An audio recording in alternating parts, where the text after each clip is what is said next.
Hello everyone. Today we have a pair of RD350 air-cooled exhaust prefix 360, and the purpose of today's video is to go through the internal working of the exhaust and show you what various part of this assembly does. And yeah, so I've sectioned the exhaust and we'll walk you through.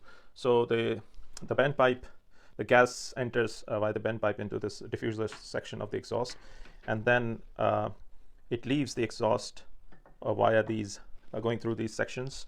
And basically what these sections do is it not only attenuates the exhaust noise, but also provides a controlled bleed of the exhaust gas whilst exiting from here. So what happens that when the exhaust enters into this diffuser, then it meets the first baffle wall or divider, whatever you may call it, and then primarily enters into the first section of the chamber via this hole of the baffle tube. And in addition to that, there are 4 10 mm holes on the first wall, and so they both work in combination. So most of the RD350 400s, you'll be able to see both left and right side exhaust have 4 holes on the first baffle wall. However, on the Indian RD, there are 6 holes on the right hand side of the exhaust and 4 on the left hand side. So probably I'll make another video to discuss more about Indian exhaust, but the purpose of today's video is to go through the 39 PS exhaust and in general the RD350 400 exhaust and how it works. So when the gas enters, exhaust gas enters from this, mainly from this entry of baffle tube, it comes out of this perforations, also from these 4 10 mm holes into the first chamber.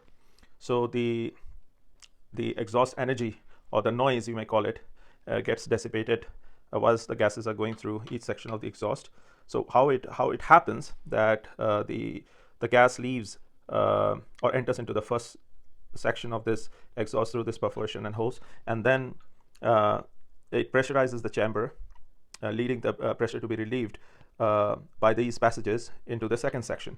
Now if you look at the design, these 3 baffle walls are solid. There are no holes for the gas to escape. So the only method or mechanism the gas can exit this section is via these passages. So the gas comes out, the exhaust gas or the pressure comes out from this passage, and it reflects on this wall, pressurizes this chamber. Then this chamber is the second stage in the exhaust, which further absorbs the energy of the pressure wave, the exhaust pressure wave, and then it enters through this passage into the third section of the exhaust. A similar mechanism, it comes out of this, reflects on this wall, pressurizes this third section, and then finally leaves from this passage into the fourth section. Now this fourth section is slightly different to the first 3. Why? Because you can see it's nothing but a perforated tube. So there is some kind of a laminar effect going on inside the tube, because obviously when you have tiny holes of perforation here and with the glass wool, it acts as a final stage of noise attenuation and energy absorption. So however, the glass wool gets filled with oil and it gets choked in some time during the usage of the exhaust. But yeah, I mean the point being, the fourth section is primarily acts as a final stage of attenuation, and this is the largest section of the 4. And then the exhaust gas basically comes out of this outlet, and without any further restrictions, as we have seen on the first 3 sections.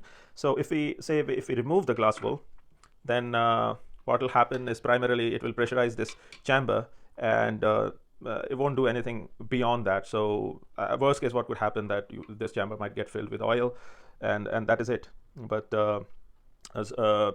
basically that's what it is.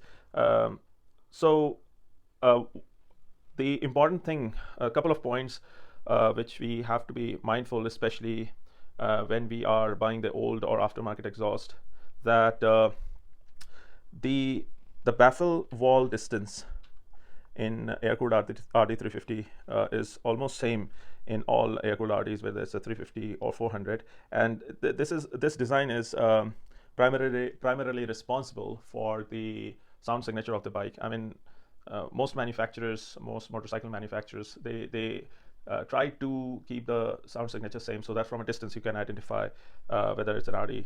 In fact, Harley Davidson had a patent on the sound signature. So Yamaha got it right.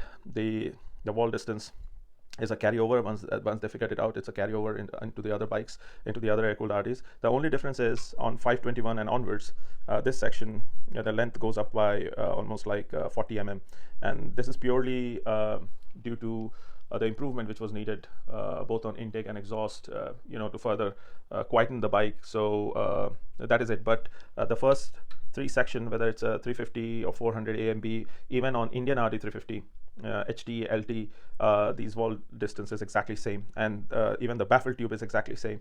The only difference between 360 and 521 is the length. So it's quite important that this section is intact and it's working the way how it should. So I'll just show you that these are all solid walls. Now, how I was able to remove this part of the exhaust is due to the nature how these baffle walls are welded. They are spot welded at the lower section of the exhaust. So I'll remove the bent pipe and I'll turn this around, and you can see that the spot welds are on the lower side of the exhaust, which you can't generally see looking at the bike from above.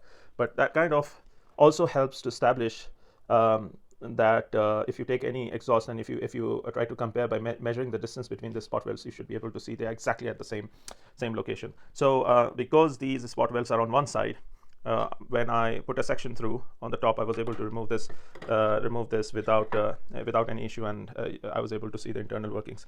Now there are a few things which I would like to highlight here.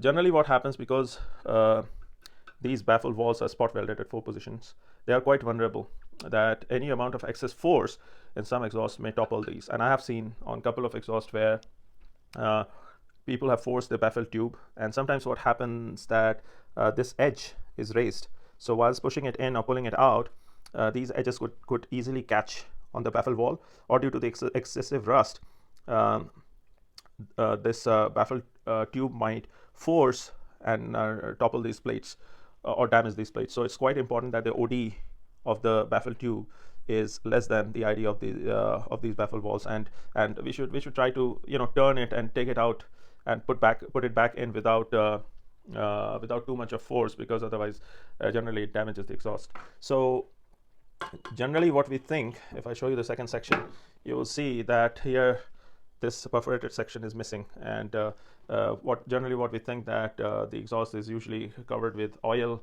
and there should not be any rust, but you can see there is a lot of rust built up. And typically what happens that because this section is so weak, whilst trying to pull the exhaust baffle tube out, we generally see that it breaks and renders the exhaust useless.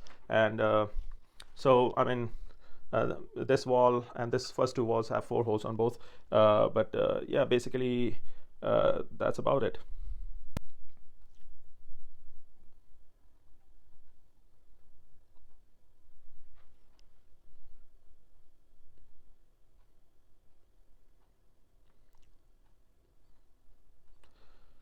And lastly, what I would like to say, that this section, the tapered end or the flat end of the exhaust, there's a chamber here, and there is a screw hole underneath. So that screw hole basically is to hold the baffle tube in position. This chamber does nothing. So once it stops here on this wall, that is it. So this section, all it does is there to hold the baffle tube. So yeah, thank you very much. If you have any questions, leave in the comment box below, and thanks for watching the video. Bye bye.